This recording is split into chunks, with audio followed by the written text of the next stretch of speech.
আর আমার মায়েরা যারা আছে, কত মা এই দেশে দামি অ্যান্ড্রয়েড ফোন কেনার পরে মা আর মেয়ে মিলে ফেসবুক অ্যাকাউন্ট খুলে পেজ খুলে সারা দিন দুইজনে কি করে না করে সব আপলোড দিচ্ছে।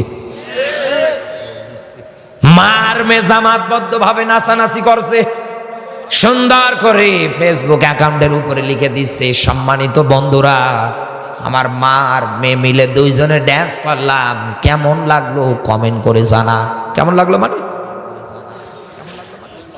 এমনকি এই জায়গার ম্যাক্সিমাম এখন যুবক যারা আছে তেনারা উত্তর দেবে, দেখবেন শক্তি ভাবে। কারণ ম্যাক্সিমাম এই দেশে ফেসবুক অ্যাকাউন্টগুলোর ক্ষেত্রে এখন যোগ হয়েছে বিয়ে করার পরে অনেক যুবক কাপল ব্লগার। কথা বলে বউয়ের প্যাট ফিট দেখিয়ে ডলার ইনভেস্ট করে ওই ডলার বসে বসে খাচ্ছে। দামি দামি মোবাইল, দামি দামি ঘড়ি, ব্র্যান্ডের দামি দামি জিনিস ওনারা ব্যবহার করছে। এরকম করে ভাইরাল হয়ে গেলে শোরুম যদি একটা উদ্ভাবন করতে যায়, আপনি তাকাবেন লক্ষ লক্ষ টাকা ওপে বসে থাকে। আরে ভাই কি করবি তুই এইগুলো দিয়ে? আল্লাহর ব্যাখ্যা মাল হায়াতুদ দুনিয়া ইল্লা মাতাউল গুরুর। দুনিয়ার জীবন খেল তামাশা, রং তামাশা ছাড়া অন্য কোনো কিচ্ছু না। যে বউটার জন্য এইরকম করো, এই বউটা তোমার জন্য ধোকা, তোমার সন্তান ধোকা, তোমার মা বাবা ধোকা, সম্পদাদি টাকা পয়সা যা কিছু আছে সবগুলোই ধোকা। কারণ আবাস আয়াতের ব্যাখ্যা, কিয়ামতের ময়দানে একটা মাত্র নেকির অভাব যখন পড়ে যাবে, মায়ের কাছে যাবে মা পালাবে, বাবার কাছে যাবে বাবাও পালাবে। যাদের জন্য আপনার দুনিয়ার মুখ দেখা হয়েছে, এক কথা বলো না কেন? আমার মা বাবার কারণে আমি দুনিয়া আসি নাই। এই মায়ের কাছে যাব, বাবার কাছে যাব, গিয়ে যদি আমি বলি একটা মাত্র নেকি আমার দরকার, আমার মা বলবে আমার তো দুনিয়ায় বিয়ে হয় নাই। আমার বাবা ওই দিন আমাকে দেখা মাত্রই কিন্তু অস্বীকার করবে। এমনকি ভাইয়ের কাছে যাব, ভাইও পালাবে। নিজের ঘরের বউটা যেটা জীবন সঙ্গিনী হবে আমার, ওর কাছেও যদি আমি যাই, ও কিন্তু আমাকে দেখার পরে পালাবে। যে সন্তানগুলোর কারণে একাধারে সব জায়গার মধ্যে পরিশ্রম করে করে টাকা পয়সা ইনভেস্ট করতেছি, সন্তানগুলো আমার থেকে পালাবে। দিন শেষে আপনি মিলিয়ে দেখেন, চক্ষু দুইটা বন্ধ করলে আপনি কিন্তু একা। এই জন্য তো আল্লাহ আয়াতে ব্যাখ্যা দিয়েছে, আলহাকুমুত তাকাসুর। দুনিয়ার ধন সম্পদ, টাকা পয়সা, সুনাম খ্যাতি, এই দুনিয়ার ময়দানে প্রাচুর্য পাওয়ার জন্য তোমরা প্রতিযোগিতা করবে না। এই দেশের মানুষদের মাথার মগজের মধ্যে যদি সূরা তাকাসুরের ব্যাখ্যাগুলো সুন্দরভাবে আল্লাহ যে কোরআনে নোট করে দিয়েছে যদি ধারণ করে নিতে পারতো, আমার তো মন বলে এই দেশে কোনোদিন এই বুড়ি শয়তানও আয়না ঘর বানানোর সাহস পেত না। এতদিনে যারা মানুষ হত্যা করেছে, হত্যা করার সাহস পেত না। এই জায়গায় যখন আমি এসেছি, খাবার খাওয়ার পরে আপনাদের এলাকার একজন সমন্বয়ক আছে, উনি এসেছিলেন। কি যেন ওনার নামটা বললো, আমার স্মরণে নেই। ডাক দিয়ে বলছে, ভাই ছাত্ররা যখন আন্দোলন শুরু করেছিল, আমার চোখের সামনে একটা ছেলেকে গুলি করেছে। বুলেট লাগার সঙ্গে সঙ্গে ছেলেটা সিজদা যেমন মানব যায় ওইভাবে হাঁটু গেড়ে হাত দুটো দিয়ে পড়ে গেছে। এই দেশের এমনও হয় না, জানোয়ারেরা ওই অবস্থাতে এসে তাকে লাঠি দিয়ে ফালিয়ে দিয়ে তার বুকের উপরে পা উঠিয়েছে। বলছে, ভাই আমাদের হরিণাকুণ্ড না কি জানো, এই জায়গার মধ্যে দুইজন শাহাদত বরণ করেছে। কত নির্যাতন আমরা একাধারে সহ্য করেছি। আপনি মিলিয়ে দেখেন, এতগুলো ছাত্রকে মেরেছে, এমনকি কতজনকে মেরে মাটির মধ্যে রাতারাতি গায়েব করে দিয়েছে। কত মানুষকে দুনিয়া থেকে বিদায় করার জন্য ওরা অনলাইনে যে ডাটা সার্ভিস আছে এটাও বন্ধ করে দিয়েছে। আরে ওনারা প্রচার করে দিছিল, এগুলো আমরা বন্ধ করি না, এমনে এমনে বন্ধ হয়ে গিয়েছে। এই যে এত কিছু করলো ওরা এই দুনিয়ার ময়দানে, এখন পর্যন্ত ভারতের সহযোগিতায় চালিয়ে যাচ্ছে। ওখান থেকে ঘোষণা দে আমরা হরতাল করব। তুই কেমন মুজিবরের বাপের বেটি হয়ে থাকলে আয়, হ্যাঁ কথা বলে, তোর বুকে কত সাহস আছে দেখছি। শয়তানের বাচ্চা, শয়তানেরা এই দেশটা নিয়ে ওরা একাধারে কত ধরনের এখন চেষ্টা চালাচ্ছে, কেমন করে অস্থিতিশীল একটা পরিবেশ তৈরি করা যায়। আর এদেশের সিঙ্গারা খাওয়া কর্মীরা লাফাচ্ছে, নিজের বাড়িতে 3 বেলা ভালো মতো খেতে পারে না, আর তুমি ওদের নিয়ে স্ট্যাটাস দাও। শয়তান কোথাকার। এই জন্য কথায় আছে না যে সৎসঙ্গে স্বর্গবাস আর অসৎ সঙ্গে সর্বনাশ, এটাই হয়েছে। খেতে পারে না 3 বেলা ভাত, আর ওনাদের নিয়ে স্ট্যাটাস দেয়। ওনারা হরতালের ডাক দিচ্ছে সেই ভারতে বসে, আরে বেটা বাংলাদেশে ব্যানার নিয়ে বলছে জয় মুজিবরের মাথার ডিম, স্লোগান দিয়ে যাচ্ছে একাধারে। শুনে রাখেন, আমি আপনাকে একটা জিনিস পরিষ্কার করে বলে রাখতেছি, এই দুনিয়ার ময়দানে এতদিন ধরে যে জালেমেরা মানুষদের উপরে একাধারে নির্যাতনের স্টিম রুলার গুলো চালিয়েছে, মানুষ যেন দেখতে না পারে, এই জন্য তারা ডাটা সার্ভিস গুলো পর্যন্ত বন্ধ করেছে। এর মূল পেছনে একটাই মাত্র কারণ, এই দুনিয়ায় তারা প্রচুর্য ধন সম্পদ, টাকা পয়সা, এমনকি এশিয়ার দুনিয়ায় রাজত্ব, ক্ষমতা, সুনাম, খ্যাতি, এগুলো ধরে রাখার জন্য। কারণ ওরা ভালো করে জানে আমরা যা করেছি এদেশের মানুষের সঙ্গে, একবার যদি আমাদের ধরে তো পিছে চামড়া তুলে দেবে। এই জন্য কালামানিক 2 দিন আগে যার কি মশান গো, কথা বলে না কেন, শেষে সিলেটের আদালতে এমন পিটান পিটিয়েছে, শেষ বয়সে বেচারার বিসি দুটোই আউট হয়ে গেছে। চিন্তা ভাবনা করে মেলান, আপনি গর্ব করে বলতেন না কোরআনের পাখিকে আপনি ফাঁসি দিয়েছেন। কোথায় আপনার সেই গর্ব? আপনি মিলিয়ে দেখেন এই রকম। এখান থেকে আমি আপনাকে এটাই মেসেজ দিয়ে যাচ্ছি, শিক্ষা দিয়ে যাচ্ছি বন্ধু, অতীতের ইতিহাসে কাফেররা যেমন রসুলের কোরআন প্রচার প্রসারণায় এইরকম করে বাধা দিত, কারণ তাদের একটাই চাওয়া ছিল রসুল যা বলে মিথ্যা বলে না। কারণ রসুল যেদিন বদরে যাচ্ছিলেন, আবুল আহাব,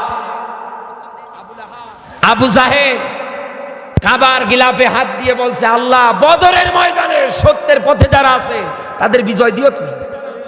শকে দোয়া করেছে ও না, শকে জবান দিয়ে কথাটা বলেছে, ও জানতো সত্যি, কিন্তু আমি যদি মানতে চাই আমার চেয়ার থাকবে না। কালকেই মানুষ আমাকে জুতোর মালা গলায় দিয়ে এলাকা ঘুরাবো। এই জন্য দেখেননি শয়তানের মানুষ মারতেছে, তারপরেও তার চোখ দিয়ে 1 ফোঁটা পানি বের হয় না। মেট্রো রেলে কি ভেঙ্গেছে না ভেঙ্গেছে, 2টা স্টেশনে টিস্যু পেপার এইভাবে নিয়ে নাকের বদলিস। স্বজন হারা ব্যথা আমার চৈতর গিয়ে ভালো বোঝে। মানুষের রক্ত দেখো দাঁত বের করে হাসতেছে। কত মানুষ মারা যায়, যা আমার ক্ষমতা দরকার।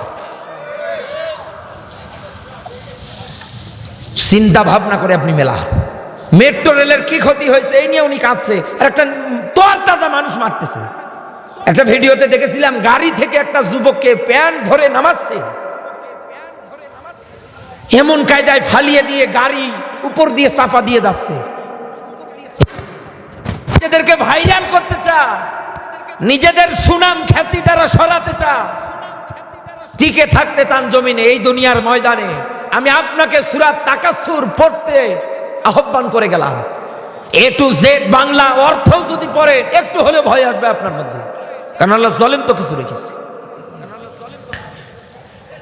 আমার বন্ধুরা, আমি আপনাকে বোঝাতে চাচ্ছিলাম কাফেররা যে গান বাজনার মাধ্যমে রসুলের কোরআন প্রচারণায় বাধা দেওয়ার চেষ্টা করত, ওই গান বাজনা বাদ্যযন্ত্রগুলোই আজ মুসলমানের সন্তানেরা এই দুনিয়ার ময়দানে জীবনের মধ্যে নিয়েছে একেবারে পারিবারিক।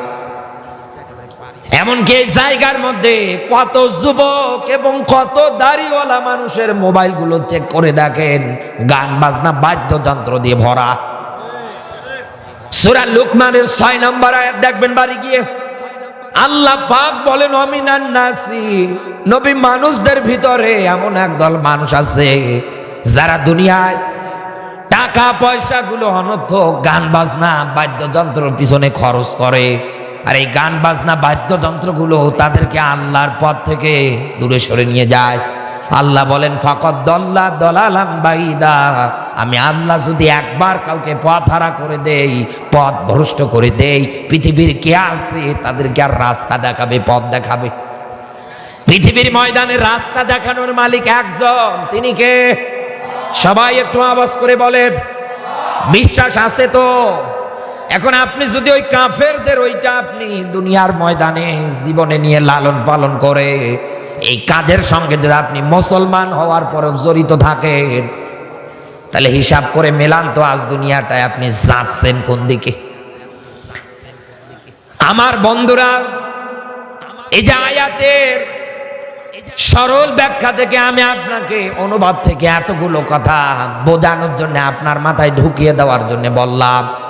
এবার আয়াতের ব্যাখ্যায় গিয়ে দেখেন, মেইন মাস্টার মাইন্ড হিসাবে যিনি ভূমিকা রেখেছিলেন আয়াতের আলোকে, মুফাসসির একরাম যারা আছে ব্যাখ্যা করার ক্ষেত্রে যার নামটা সবচাইতে বেশি ব্যবহৃত হয়েছে, তিনি কিন্তু আবু জাহেল। এক কথা বলেন না কেন? এবারটার নাম ছিল আবুল হাকাম। লোকজন ডাকতো ওকে আবু মানে পিতা, আর হাকাম মানে বুদ্ধির পিতা। শুধু ইসলাম আর কোরআনটা না মানার কারণে ওর নাম হয়ে গেল মূর্খের বাবা। একাধারে এই কথাগুলোর জবান দিয়ে বলতো। আমার প্রশ্ন এখন ঝিনাইদহের মানুষদের কাছে, আবু জাহেল কিন্তু মুসলমান না। আবু জাহেল কি মুসলমান? এই দুনিয়ার ময়দানে রসুল ওকে দাওয়াত দিয়েছিল, রসুলের দাওয়াত মানে নাই, গ্রহণও করে নাই, বলেছে সময় হোক, সময় হোক, আমি একা না, তোমার চাচি সহকারে দরকার পড়লে ইসলাম মেনে নেব, ঈমান আনবো তোমার হাতে হাত রেখে। অথচ এই দুনিয়ার ময়দানে তলে তলে ইসলামের সবচাইতে বেশি ক্ষতি করার চেষ্টা করেছে এই লোকটা। রসুলকে মারার পর্যন্ত প্ল্যান চালিয়েছিল। এই জন্য আয়াতের মধ্যে টপ টু টপ মূল মাস্টার মাইন্ড হিসাবে আবু জাহেলকে উঠিয়ে ধরা হয়েছে, কারণ বাধা দেওয়ার ক্ষেত্রে সবচাইতে ভূমিকা রেখেছিল এ। এখন আমার বিবেক দিয়ে এটাই আপনাকে সুন্দরভাবে বোঝানো দায়িত্ব, কর্তব্য, আবু জাহেল কিন্তু আমাদের মতো মুসলমান না। যারাই আবু জাহেল নাম শোনে তারাই বলে আবু জাহেল কাফের। হ্যাঁ, এটার সঙ্গে আমি একমত, 100 যে কাফের। এখনো না বোঝার কারণে মনে করেন, সাপোজ এক্সাম্পল দিয়ে আমি আপনাকে বিষয়টা বোঝাবো। সাপোজ ধরেন ও না বোঝার কারণে রসুলের ওই সময় দাওয়াতি কাজে বাধা দিয়েছে, এমনকি রসুলকে মারার জন্য পর্যন্ত প্ল্যান পরিকল্পনা একাধারে চালিয়েছে। ও যদি কোন হয় কাফের, এই জন্য এটা চালিয়েছে। কিন্তু আমার বাংলাদেশে আমি যেটা তাকিয়ে দেখলাম, এই 16-17 বছরে যাদের রাজনীতি করে গেল এই দেশটায়, মাইক পেলেই যারা বলতো এই দেশ আমার বাবার, মাইক পেলেই যারা বলতো এই দেশ আমার বাপ দাদার, তারা এই দেশের জন্য জীবন দিয়েছে, এ মাটি আমার, এ বাংলা আমার। অথচ ওনার বাপ দাদা যা আছে যুদ্ধ না করে মুক্তিযোদ্ধা খেতাব পায়। তার মানে এই দেশের জন্য শুধু ওরাই কাজ করেছে। আপনার আমার পূর্বপুরুষ বাপ দাদারা বাড়িতে সবার একটা করে ঘোড়া ছিল, ওই ঘোড়ার ঘাস কাটার জন্য নদীর ধারে গিয়েছিল, সব ওরাই করেছে। আপনারা যদি এতই করে থাকেন, দেশপ্রেম এটা অন্তরে অর্জন করা যে ইমানের অঙ্গ, ইমানের 70টা অধিক শাখা পোশাখা আছে, কথা বলেন না কেন? দেশপ্রেম একটা ইমানের অংশ। আপনি কেমন দেশপ্রেমী মানুষ এখন এটা হারে হারে টের পাচ্ছে, কারণ আপনি ভারতে যাওয়ার পর পরে শয়তান এই নরেন্দ্র মোদীর সঙ্গে হাত মিলিয়ে এখন আপনি চাপাই নবাবগঞ্জের সীমান্ত বর্ডারে যা শুরু করেছেন তা তো মেনে নেওয়ার মতো না। আজকেও ভারতের বিজেপিরা বিএসএফ যারা আছে ওনারা বাংলাদেশের অনেকটা তার কাটা যে বেড়া আছে ওদের এটা ওভারটেক করেও চলে এসেছে। আসার পরে আম গাছগুলো কুপিয়েছে ধারালো অস্ত্র দিয়ে। এরপর পরে আপনার ওদের হাতের মধ্যে টিয়ারছে মানুষদেরকে আহত করার জন্য, বিদায় করার জন্য যেরকম ষড়যন্ত্র পরিকল্পনা দরকার ওনারা হাতে নিয়েছে। এই যে নিউজে দেখেন আপনাদের যশোরের ছেলেরা মশাল হাতি নিয়ে রাতের বেলা মিছিল করেছে যশোরে। এই কারণেই করেছে বর্ডারের মধ্যে আমার এই বাংলাদেশের যারা দায়িত্ব পালন করতেছে বর্ডার গার্ড হিসাবে তাদের উপরে একাধারে নির্যাতন চালাচ্ছে। আপনারা এতদিন মাইক পেলে বলতেন দেশপ্রেম, এত কায়দায় আপনারা দেখালেন, অথচ এখন এদেশের শত্রু যারা, এদেশে মুসলমানদের সবচাইতে বেশি যারা শত্রু তাদের সঙ্গে আপনি হাত মিলিয়ে এই দেশে ক্ষমতায় বসার জন্য এখন ওই জায়গায় আপনি পড়ে আছেন, ওদের সহযোগিতা চাচ্ছেন। এই বাংলাদেশের মানুষেরা শরীরের মধ্যে এক ফোঁটা রক্ত থাকতে আপনার মতো জালেমকে ঢুকতে দেবে না। আপনি বলেন না যে আমি টুক করে ঢুকে পড়বো, একবার এসেই দেখেন না কেন শরীরের হাড় হুড্ডি গুলো থাকে কিনা। শফিকুল ইসলাম মাসুদ ভাইকে ইসলামী আন্দোলন করার কারণে ধরে নিয়ে যাওয়ার পরে রিমান্ডে পেটায় আর ডাক দিয়ে বলে তোরে একটা হাড় গরু আমরা আস্ত রাখবো না, তুই ভিক্ষা করে খাওয়ার মতো অবস্থাতেও থাকবি না। বাংলাদেশে আমরা এরকম আমাদের দিনী ভাইদের উপরে নির্যাতনের হত্যার বদলাগুলো নিয়ে ছাড়বো। দেখেন নাই চাঁপাইনবাবগঞ্জে এক লোক নেমটি খিসে হাতে একটা বিড়ি নিয়েছে আর এক হাতে তরবারি নিয়েছে, এক কথা বলে না কেন, কি সুন্দর করে ওই জায়গার মধ্যে মনোযোগ দিয়ে বসে আছে, আয় আসলেই খতনা করে দেবো। এমনকি আজকে দেখেন অনেক মানুষ নিজের টাকা খরচ করে বর্ডারে যারা দায়িত্ব পালন করে বর্ডার গার্ড, বিজিপি, এনাদের মাঝে কলা, পানি, বিস্কিট এগুলো দিচ্ছে। তার মানে এখান থেকে এটাই পরিষ্কার, আমার বাংলাদেশ নিয়ে যদি নতুন করে নীল নকশা ভারত করে আগামীতে এই দুনিয়ার ময়দানে আপনি তাকিয়ে দেখবেন মানুষ জীবন দেওয়ার জন্য প্রস্তুত হবে, এরপরে হিন্দুত্ববাদীদের কাছে মাথা নত করতে রাজি হবে না।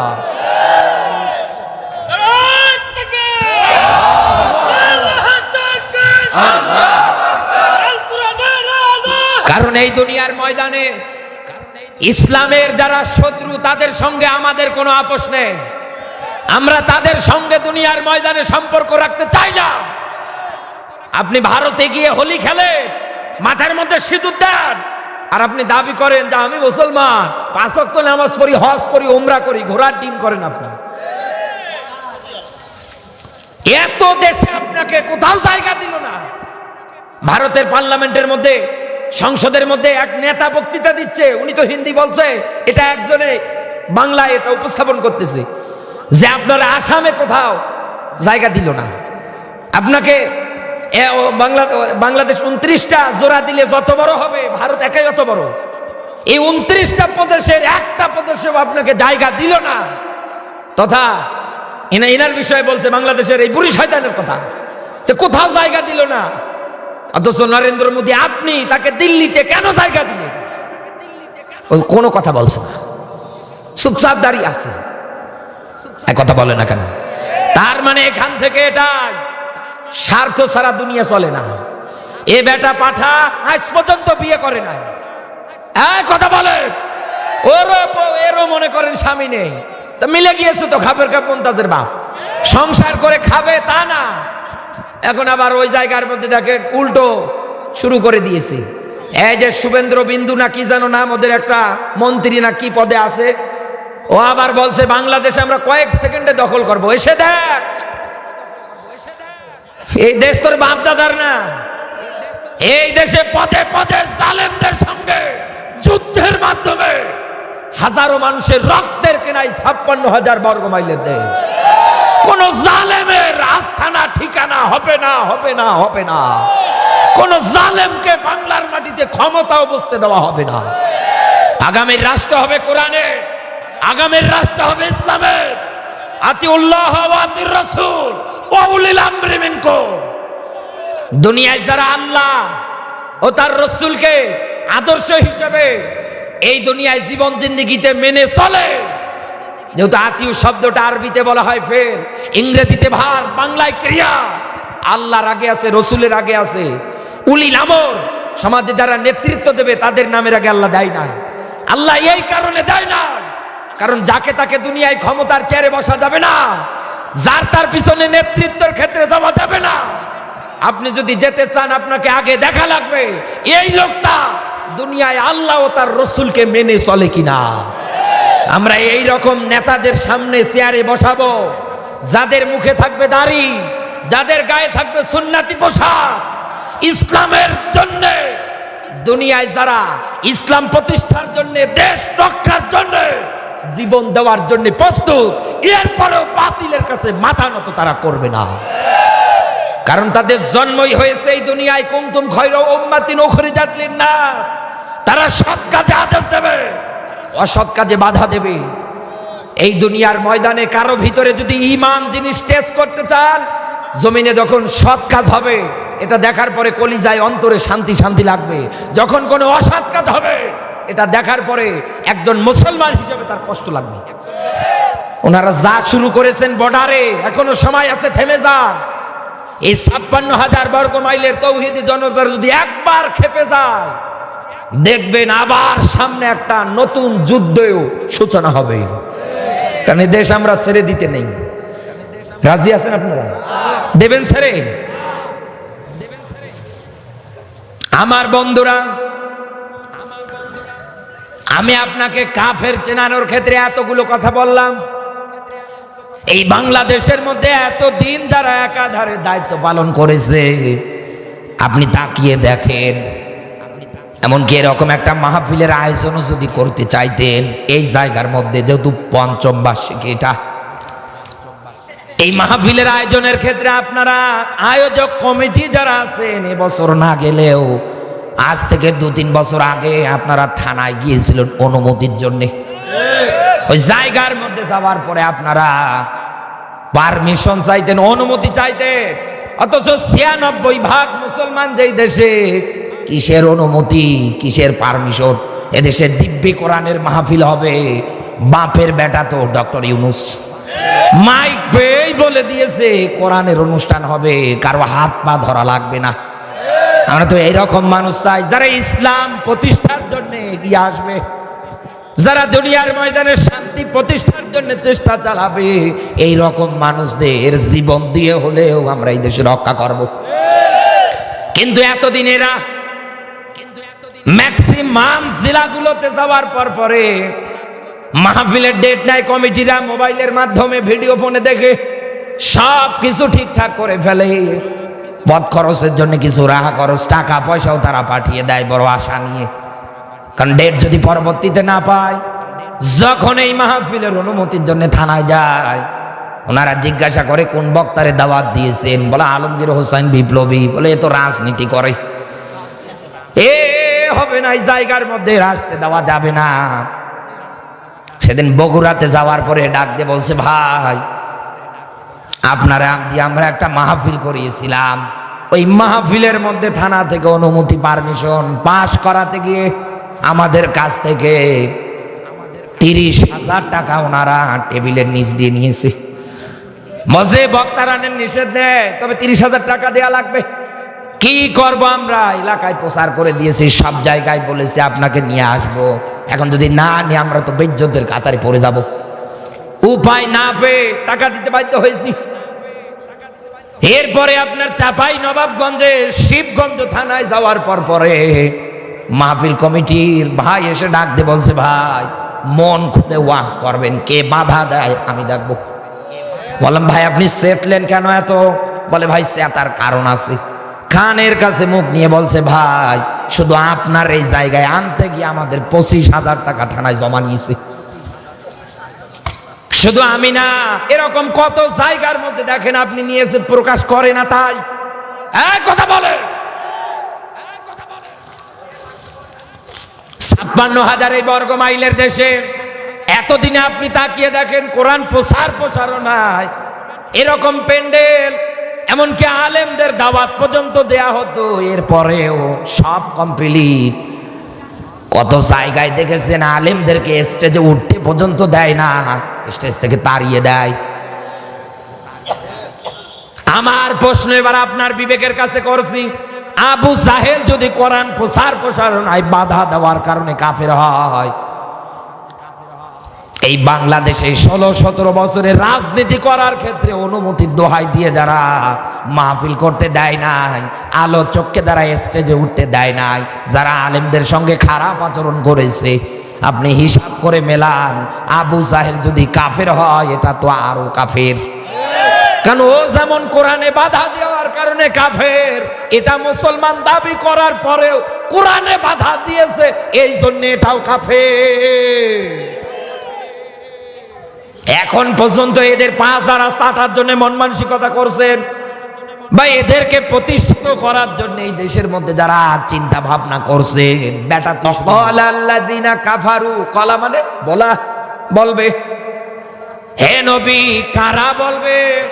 এই দুনিয়ার ময়দানে যারা কাফের, এই জায়গায় কিন্তু কাফারু শব্দ ব্যবহৃত হয়েছে। কি বলবে তারা?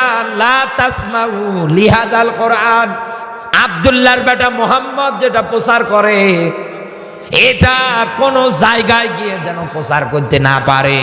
তোমরা ওই জায়গায় গিয়ে হট্টগোল বাজিয়ে দাও, মারামারি বাজিয়ে দাও, তোমরা ওই জায়গায় গিয়ে ঢোল তবলা বাজাও, তোমরা ওই জায়গায় গিয়ে তার একনিষ্ঠে গান বাজনা বাদ্যযন্ত্র বাজাও। এক কথা বলে না কেন? ইবনে কাসিরের ব্যাখ্যায় মুসলমান হিসাবে যারা এই জায়গায় উপস্থিত, এবার অনেকের কাছেই মনে হবে কেন এই কাজটা করতো ওই সময়ের কাফের যারা, কারণ তাদের এই আয়াতের মধ্যে আল্লাহ তার তথ্যটা লুকিয়ে রেখেছে।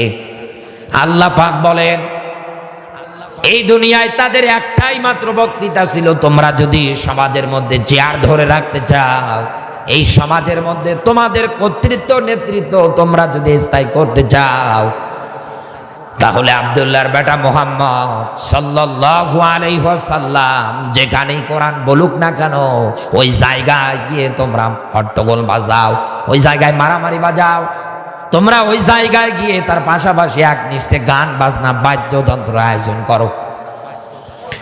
ও বাংলার মুসলমান যারা আছেন কান খাড়া করবেন এবার। এই যে গান বাজনা বাদ্যযন্ত্র ঢোল তবলা নাচানাচির এটার প্রতি তারা ইঙ্গিত দিয়েছিল কোথায়? রসুল যেখানে কোরআন বলবে তার একনিষ্ঠে পাশাপাশি, যাতে করে মানুষ কোরআন শোনা বাদ দিয়ে ওই দিকটাই ঝুঁকে যায়। এক কথা বলেন না কেন? সেই হিসাব অনুসারে এবার মেলাদ, এই দেশের কত মানুষ নবীর উম্মত হিসাবে পরিচয় দেয়, কত মানুষ আপনি দুনিয়ায় দেখবেন আল্লাহর বান্দা বলে পরিচয় দেয়, অথচ পরিবারের দিকে তাকান, নিজে মোবাইলের মধ্যে ডিজে গান ছেলের সামনে বের করে দিয়ে ডাক দিয়ে বলে আব্বু তুমি একটু ড্যান্স করো তো। ছেলে বাবার সামনে নাচছে, বাবা দামি অ্যান্ড্রয়েড ফোন দিয়ে ছেলের এই নৃত্য ড্যান্স এটা ভিডিও করছে। এটা একটা পর্যায়ে তাকিয়ে দেখেন ওর নামে সুন্দর একটা অ্যাকাউন্ট খুলে ফেসবুকে আপলোড দিয়ে দিচ্ছে। এক কথা বলেন না কেন?